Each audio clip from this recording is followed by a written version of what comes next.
the American dream. To his last breath, he'll always be a soldier. Heard on great radio stations all across America.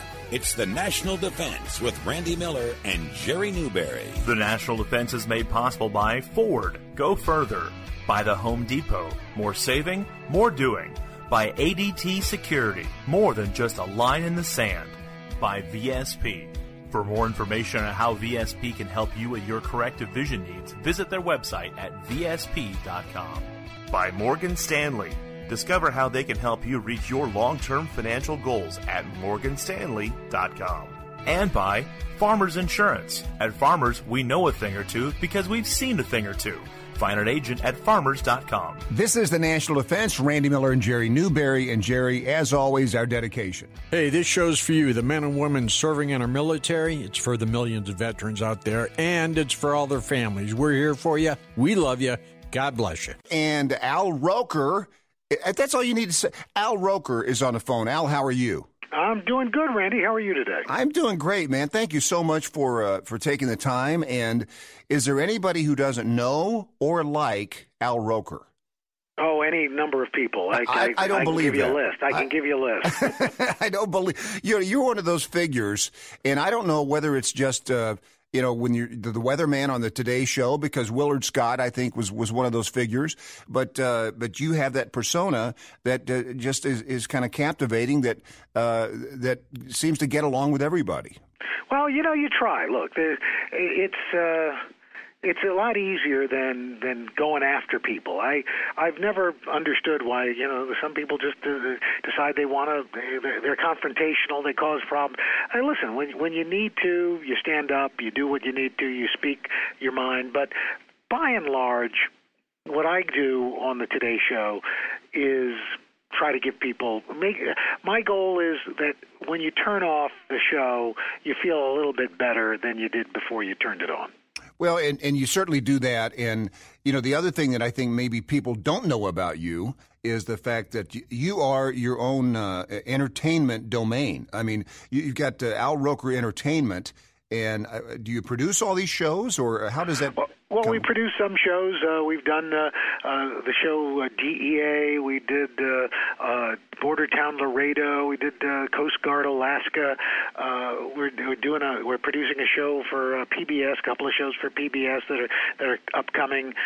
We like to do different things, and I just enjoy television. I never wanted to be on TV. I wanted to be a camera person or a writer or a producer. At the end of my sophomore year of college, a college professor put me up for a weekend weather job. I had just taken a weather class, meteorology class, to fulfill a science requirement. I never thought. In fact, this teacher told me that I had the perfect face for radio.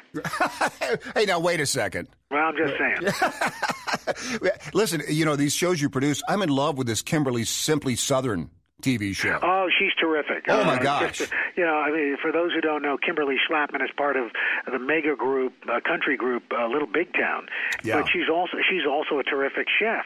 And so, but what she does is when she travels with the band, they find some of the best places in the towns they're playing in, and she brings those recipes home and tries to adapt them to more of a Southern cuisine.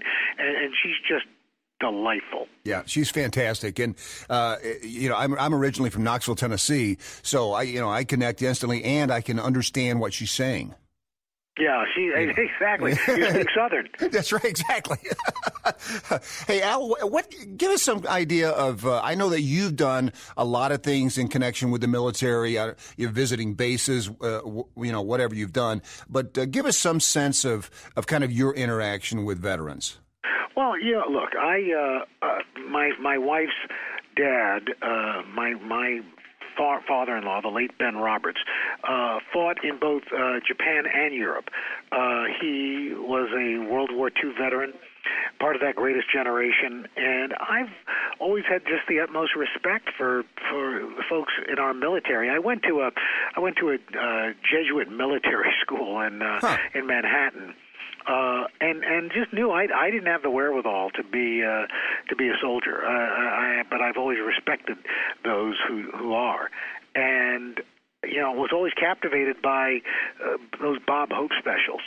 And so, to me, the USO is just one of those great organizations. And my goal in life was to do a USO show, and got to do one with Jay Leno, who has done countless USO shows. Had Craig Robinson, from The Office.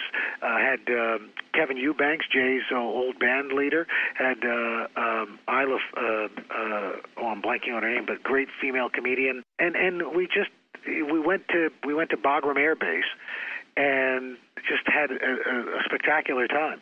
And this one major, it was a woman came up to me who happened to run the meteorology unit and said, "God bless you, for 2 hours I forgot where I was."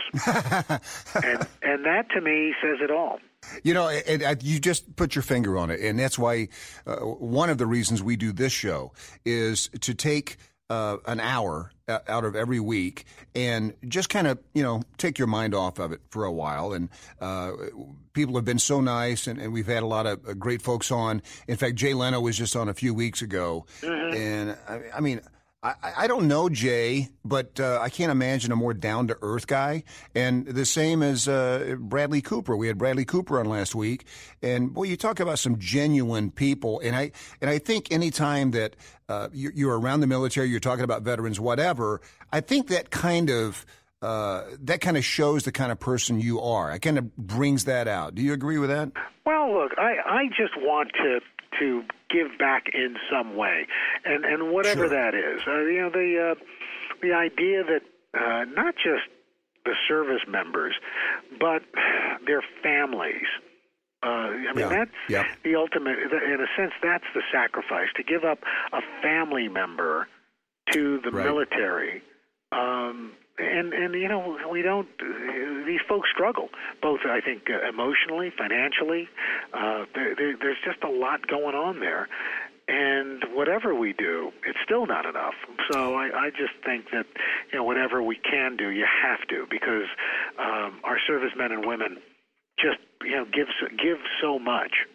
Yeah, and that's the other thing about the USO tours and those types of things, because to make that effort and to go on a USO tour, and you're actually, you're putting yourself in harm's way. I mean, they protect you as much as they can, but anything can happen. And I think the military and I think the veterans really appreciate, they understand the effort that it takes to go to a combat zone and to do that. And so that's just a special thing. We're talking to Al Roker right here on the National Defense. And you mentioned meteorologist, Al.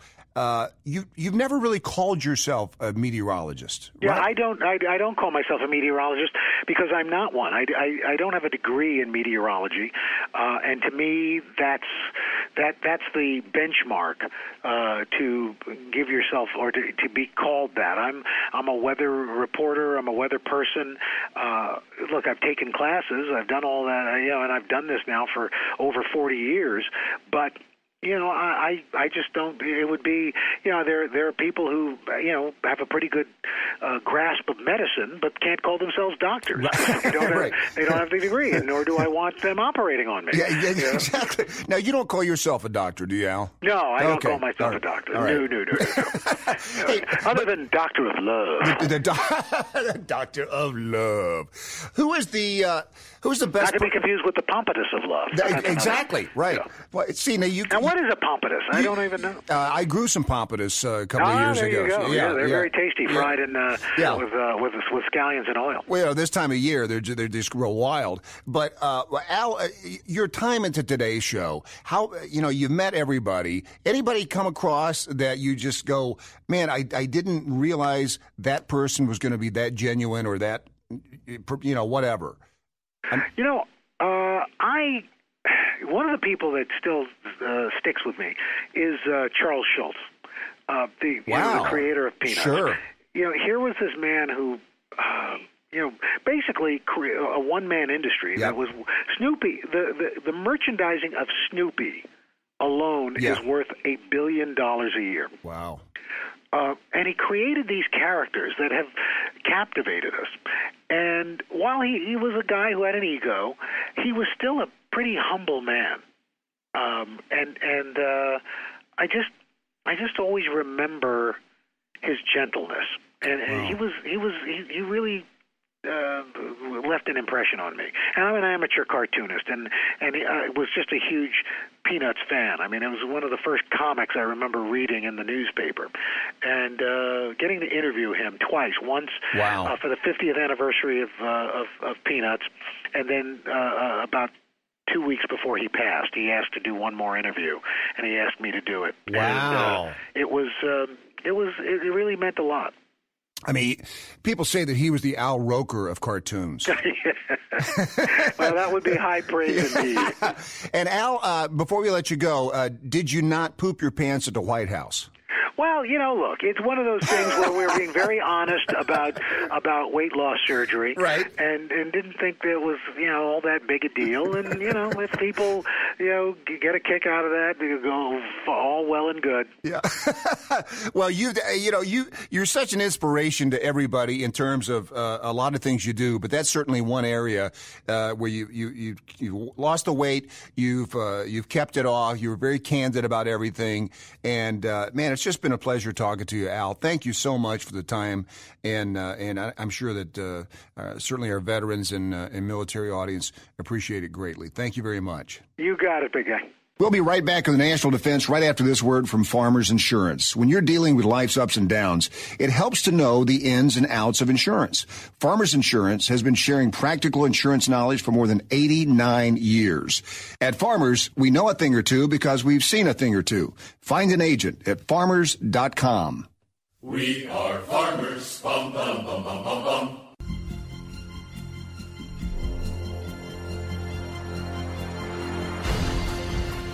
Welcome back to the National Defense. It's Randy Miller, and it's time now for another Morgan Stanley Money Brief. And with us again is Michelle Morrow from the Morgan Stanley Veterans Network. Michelle, how are you? I'm good, Randy. How are you? Good. Hey, listen, last week we started a discussion on retirement planning, and particularly about what questions to ask yourself about when you're thinking about your retirement and how you'll prepare for it, which is really as simple as, just saving. That's right. Good old-fashioned saving. So what you do with the saved money can vary tremendously, and the choices you make can impact how much that money grows over time. For example, you could contribute to your employer-sponsored plan, if it's available, like a 401k or a 403b. Your employer might even match your contributions, which is like free money. Wait a minute, free money. You got my attention. Did you say free money? I did. Glad you're paying attention. Some employers will match what their employees contribute up to a certain amount, so find out if that's an option. You can also save your retirement money in an individual retirement account, an IRA. These options allow you to invest the money you save for retirement and hopefully allow it to grow over time. Well, how do our listeners figure out how much they should be saving for retirement? Excellent question, and one that will be different for everyone. The best answer I can give is to recommend that your listeners speak to a trusted financial professional or to use an online retirement calculator. Most banks and financial services firms offer some kind of retirement calculator that allows you to enter details about your timeline, your current assets, and your future goals to figure out how much you should be saving now. I mean, Michelle, that sounds like a great idea, but what if our listeners don't like the answer? What if they find out they should be saving a lot more money than they already are? Right. It could be a bit painful, but by going through this exercise, you may find that you need to go back to the first question and refine your answer, which is you may need to retire later, save more now, or adjust your income needs. Keep working. Yeah. Well, that's a lot to think about, but better to know sooner rather than later, right? Exactly. You don't want to be surprised when you're about to retire. All right. So let me see if I can summarize the financial goals so far for our listeners. So once you've taken care of the basics of a budget, insurance, and an emergency fund, the next financial goal to focus on is to pay off your debt and then move on to planning for retirement, right? That's right.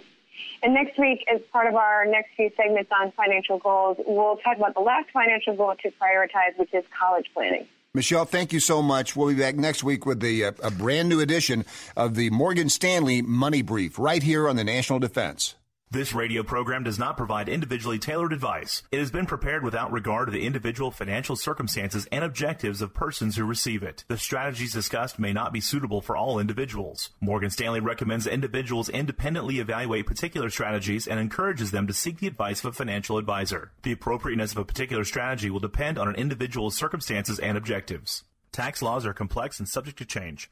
Morgan Stanley, its affiliates, and Morgan Stanley and financial advisors do not provide tax or legal advice and are not fiduciaries under ERISA, the Internal Revenue Code, or otherwise, with respect to the services or activities described herein, except as otherwise provided in writing by Morgan Stanley and or as described at www.morganstanley.com/disclosures/DOL. Individuals are encouraged to consult their tax and legal advisors, A, before establishing a retirement plan or account, and B, regarding any potential tax, ERISA, and related consequences of any investment made under such plan or account.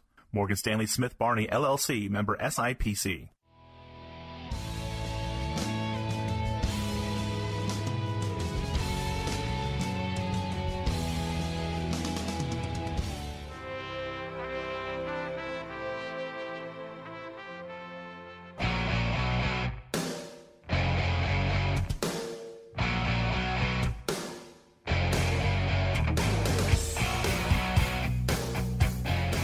Welcome back to the National Defense. It's Randy Miller and Jerry Newberry. And, man, it's a big week, Jerry. D-Day, of course. Yes. And also some great new legislation that has been passed by Congress finally for veterans. Yep. Yeah. So it's a big week for a lot of great things for veterans. And just in honor of that, there's something else going on with the Reagan Legacy Foundation. And something special that's opening there. And Michael Reagan, son of Ronald Reagan, is on with us. Michael, how are you? I'm doing great. Thank you very much. I was in your business for 26 years. Yeah. Well, I think both sons were, right? Didn't Ron Jr.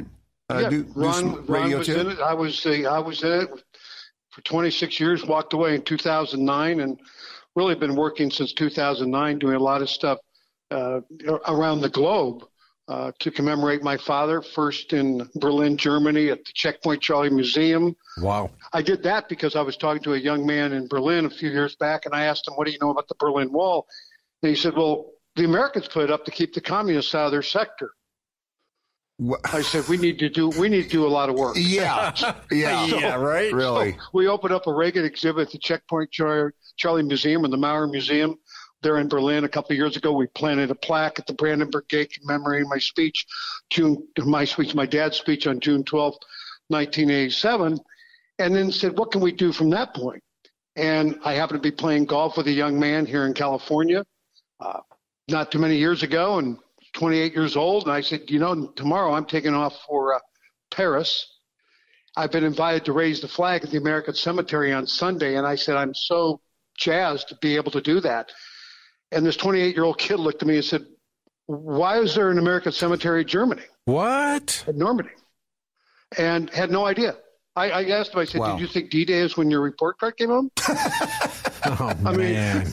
But by the end of the golf game, I really figured he's the normal, not the abnormal. Yeah, well, True. that's Yeah, why Ken Burns' films do so well. It's so funny. I got a bunch of buddies that I play golf with, and presumably grown-ups, right, and that are out in the world. And when Vietnam came on from Ken Burns, it was unbelievable how much they had no idea about. I remember you telling me about that. And so I know, Michael, I know exactly what you're talking about. And, we do this show every week. And so and Jerry is a Vietnam veteran. So, a lot of this stuff, I guess you just assume that people know, but it is surprising when something like that happens. It really is. And to visit these places is, unbelievable.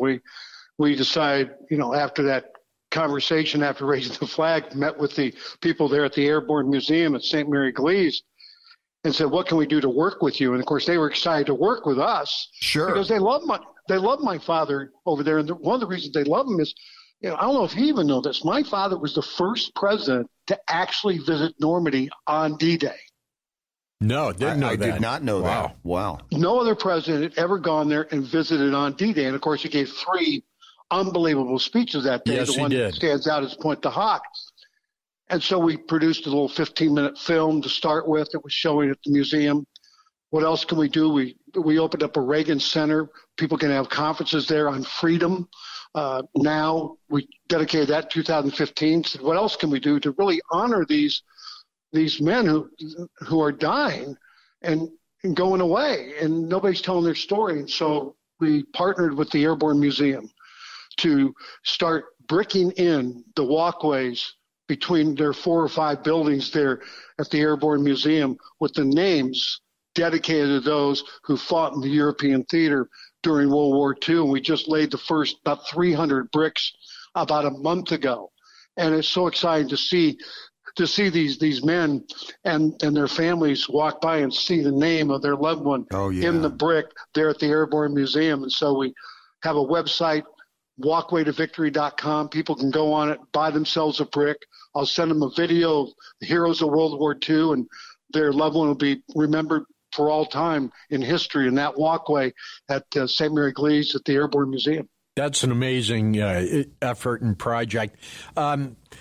What is it like? I mean, when you visit Normandy, I've thought about going over there, and I just it's not full of gift shops and fudge shops. Every leaving my dad's museum, it ends at a gift shop. Yeah, everything ends at a gift shop. Right. It's just get used to that. But it's so solemn. You cannot walk through there it brings tears to your eyes. And to go and see what these kids, because they were 17 years old. Yeah. These kids jumping out of airplanes and saving the world. And, LaFaire, which is a little bridge, one of the bridges. For those people who don't know, if you saw Saving Private Ryan, all the paratroopers, 101st, 82nd Airborne, 505, they were all going to St. Mary Glees area. Yep. Because that's where the bridges were. And LaFaire, which is one of the bridges they had a hold for the 4th Infantry to come in and then split Normandy in half, is the scene of the largest small arms battle of World War II. It took place over a 3-day period of time, 500 dead. They actually called a timeout or a truce to collect the bodies of the dead and the wounded before they went back to fighting. And when you go there and you see these areas and see what these kids went through and what they were able to do, and, of course, the men and women of St. Mary just love the Americans. The town streets are named after paratroopers. The John Steele restaurants down the street from – if you ever saw the movie Longest Day, Red Buttons is hanging from a church steeple. That's the church steeple in St. Mary Glees. And when you drive in, there's a parachute hanging from the church steeple in St. Mary Glees commemorating that paratrooper John Steele. It's just to talk to these people, to be able to hear the story. We hear so many stories. Well, the French hate us. No, they don't. There's so many areas of France. They love America because without us, they're speaking German. Yeah, right. And you've answered what was going to be my next question. I wondered how difficult it was to facilitate this with the French government, but it was obviously easy. It really was easy. I mean, working with the people there, Maurice Renault, Henri Jean Renault, which were two of the sons of the D-Day mayor. They were 2 and 6, I think, at the time. They have a brother, Philip, who was 9, who got a bird's eye view of the paratroopers coming in on D-Day morning, 4 o'clock, when they saved the town. And we become great friends with them, and they facilitated so much of what we're doing there. Glad to have our involvement with it, of course, partnering with them on this brick project, which is ongoing. About every quarter, we're going to lay another grouping of bricks, if you will, till we get everything bricked in there at the Airborne Museum. But it wasn't hard at all. They really appreciate it. And so often we have people here who speak negatively of the French and what have you, who have never been there. Never been there. Never talked to a Frenchman. The biggest thing they've ever done is have a French fry. You're right. Yeah. Hey, we're talking to Michael Reagan here on the National Defense and the Walkway to Victory. And the other kind of cool part about this is it's sectioned off, right? You got some Hollywood section and a professional athlete section. Yeah, we're sectioning it off. I mean, I don't know if people have seen it, but because I'm doing your show, I think it's maybe your audience has seen it. Go on Netflix and watch 5 Came Home. It's put together. I have not seen that. No. Oh, it's phenomenal. It's about Frank Capra and John Ford. Oh yeah. I have seen John that. Yeah. Houston and that whole group and George Stevens. Yeah. George Stevens landed and John Houston landed on D-Day at the beach. Wow. They actually landed on D-Day. Somebody got that film. I mean, yeah. George Stevens is the one who they documented when they went to Dachau.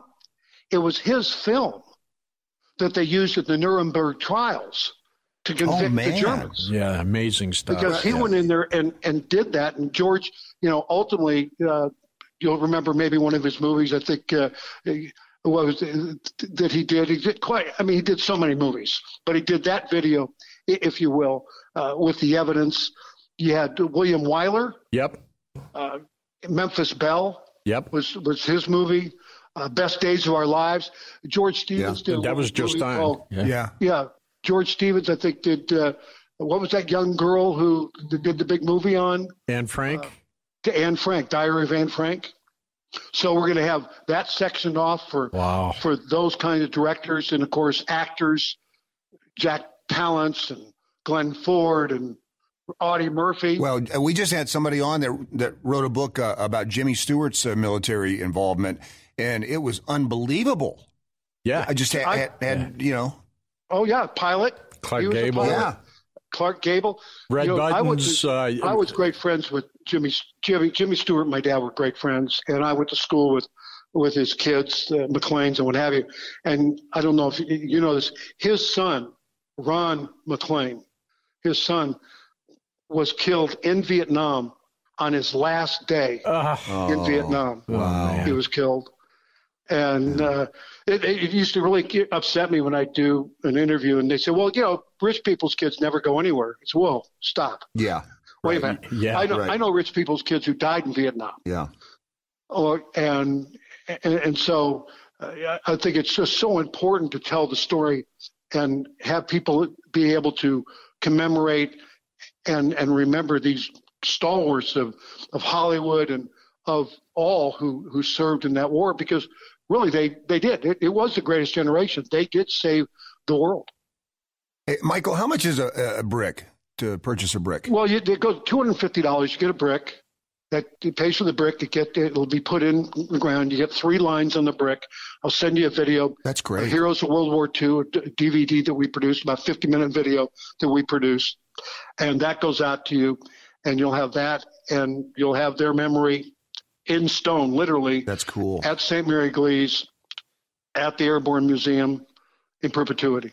So walkwaytovictory.com. And what it does, what the money does, it helps the Airborne Museum do what they do. To 101st and 82nd Airborne. I mean, that's their Gettysburg, if you will. And it helps us because we have a scholarship program. We provide scholarships to men and women who serve aboard my dad's aircraft carrier, the USS Ronald Reagan. So the money goes to education. It doesn't go to me. It goes to the Airborne Museum to help them to remember, and dedicated to, of course, the paratroopers, 82nd, 101st, 505. Those are the numbers. You're talking to one of those guys. Talking to a Screaming Eagle right over here in Jerry Newberry. Absolutely. Well, you know what I'm talking about. Yes, I sure do. And to an education program for not only for the kids on the ship, we also provide scholarships to their family members left home because they're serving too. Michael, I wanted to ask you, because earlier in the interview, you mentioned that, young people really are lacking knowledge about Normandy, about D-Day. Now, is it still, how many people go through there every year? And does the current wave of nationalism that seems to be, really taking over some countries in Europe, does that exempt the American sacrifice, the memory of what Americans did to free Europe?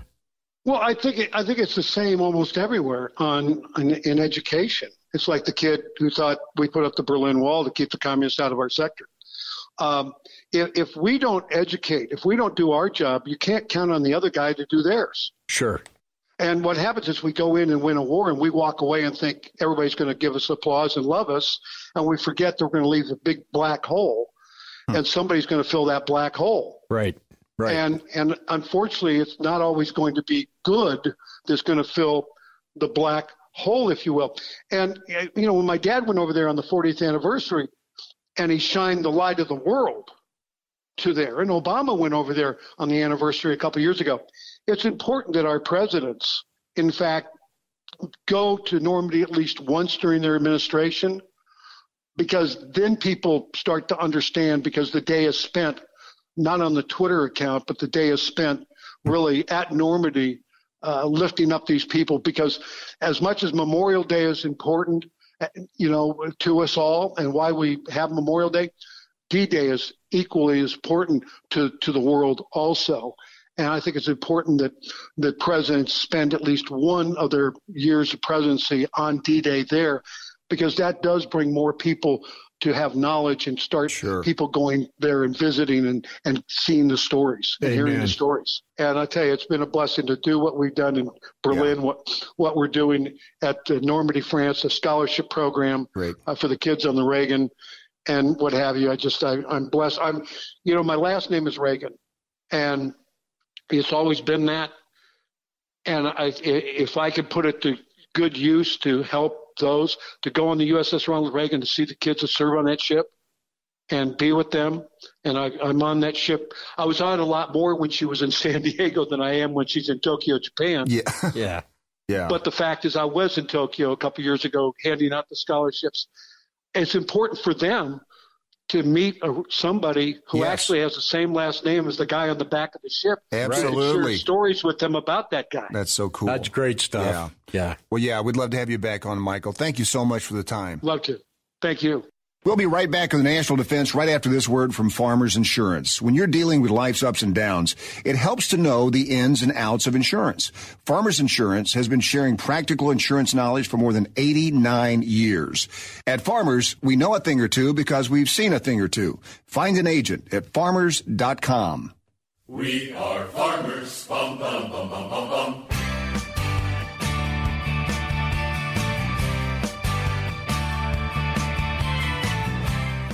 Welcome back to the National Defense. It's Randy Miller. It's time for another episode of Eye Insights from VSP Vision Care.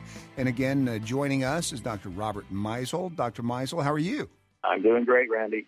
This is, we're going to talk about the outdoors and your eyesight. And this is something that, people kind of are casual about this. They really, sometimes you wear sunglasses. Some people, you forget.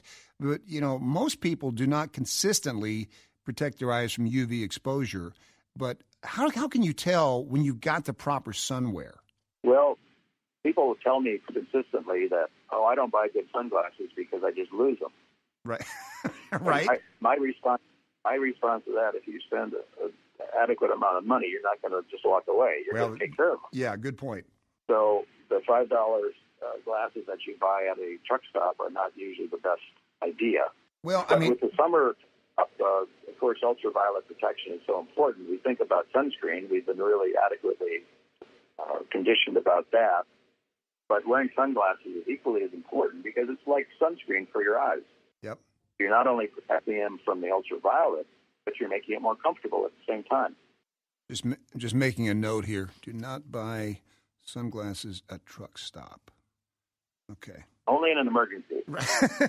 I mean, that's where I get my eye exam, but I guess I can stop doing that. So, Dr. Meisel, what in addition to sunglasses, what else should be top of mind this summer as people start getting out more? Well, a lot of people who have fairly significant prescriptions have contact lenses, and of course, they're tempted to go into the water, whether it's a lake if you're so inclined, or a swimming pool. And it's probably not the best idea, especially where there's bacteria and a host of different things that can get into underneath the contact lenses, and especially if you wear them on an extended basis. So I would caution people to do goggles, prescription goggles, if they have a significneed prescription. Really? Did you say prescription goggles? Yes, they can make those for people with eye needs. Yes. Really, I'd never heard of those. And of course that's a great tip about underwater. But other people that wear contacts, and I don't know if this is, how this works out. I used to wear contacts, but you can get these different colored contacts now. But they probably still need to wear sunglasses or some kind of protection, right? Correct. I mean, there are the contact lenses that can change an eye color, and they can be in prescription or non-prescription, but that doesn't do much to protect from ultraviolet, especially if you're outside for extended periods of time. And with boating and tennis, etc., again, sunglasses are really important to see well as protect. So anything else we should be aware of especially for summertime? Well, just again, in a general health standpoint, you certainly want to use that sunscreen as much as you can. And with sunglasses, again, if you're in doubt, just check with your eye care provider, your optometrist, about good quality sunglasses, whether you need a prescription in them or not. And just be aware. I remember when I wore contact lenses, you wear them, especially if you wear them all day long, you kind of forget that they're in your eye. And so when you do go into a pool or into a lake or something like that, that's really easy to forget, isn't it? Exactly, because you want to see well. You want to.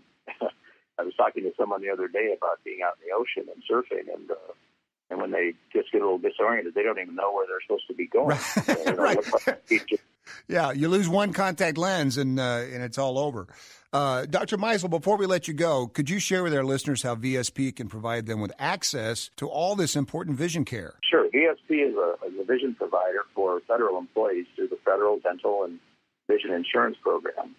And in January next year, certain retired members as well as active duty family members will be offered some vision care coverage. So for more information, go to tricare.benefed.com. That's BENEFEDS.com. Great job, Dr. Meisel. We'll be back here next week with a brand new episode of Eye Insights from VSP Vision Care right here on the National Defense.